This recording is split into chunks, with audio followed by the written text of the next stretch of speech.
I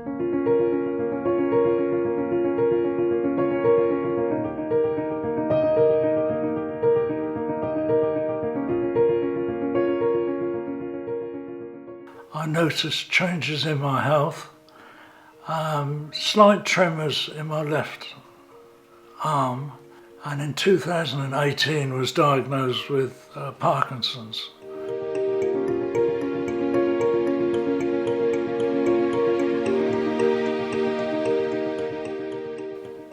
Life seems more of a struggle. I mean, it's simple things like putting your socks on, and it'll take me 2 or 3 minutes to get the socks on. So even that's a challenge.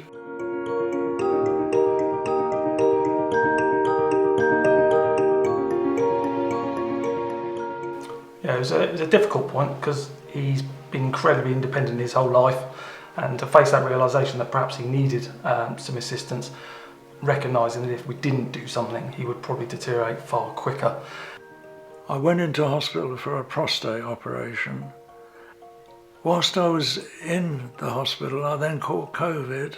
I think when somebody is that ill and they're in hospital and they phone you in the morning, really upset, wanting to come out, in pain, not knowing really what was going on, it makes you feel completely helpless.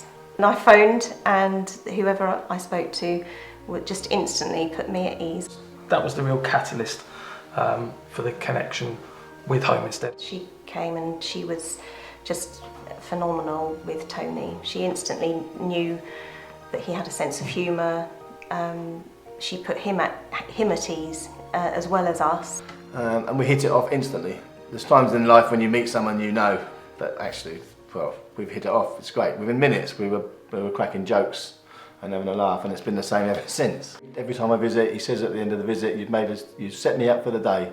And I always say back to him, Tony, you've set me up for the day.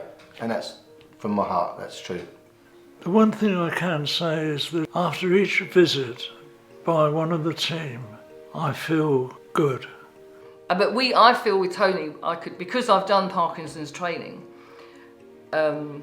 thanks to Home Instead, which is great, and the dementia training, but the Parkinson's particularly, I can see each stage, so I can sort of predict and try and help him practically, but have a laugh at the same time, because he's got a terrific sense of humour.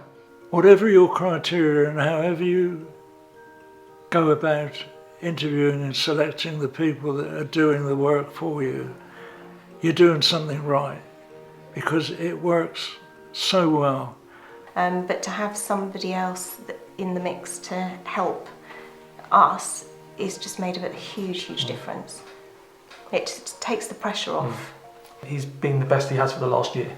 That's without a doubt, isn't it? This time last year he was in a far worse place. His health has improved significantly since February 23.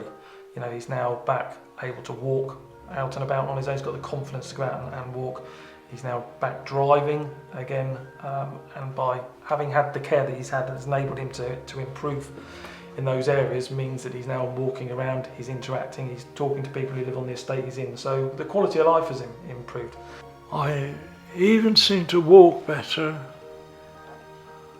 So walking, making a cup of tea, doing all those sorts of things actually seem easier for me to do after I've had a carer than when I haven't. What they do for me enables me to keep my independence as much as is possible given the circumstances, because I've got Parkinson's. It's very easy to say that on his behalf that he would not stop having the carers now. That would not be an option. So at Home Instead, our vision is to change the face of ageing, and our mission here in West Sussex is to enrich the lives of the people we support and bring joy to later life. I think bringing joy and enriching their lives hits the nail on the head. That sums it up for me. That's what I'm doing.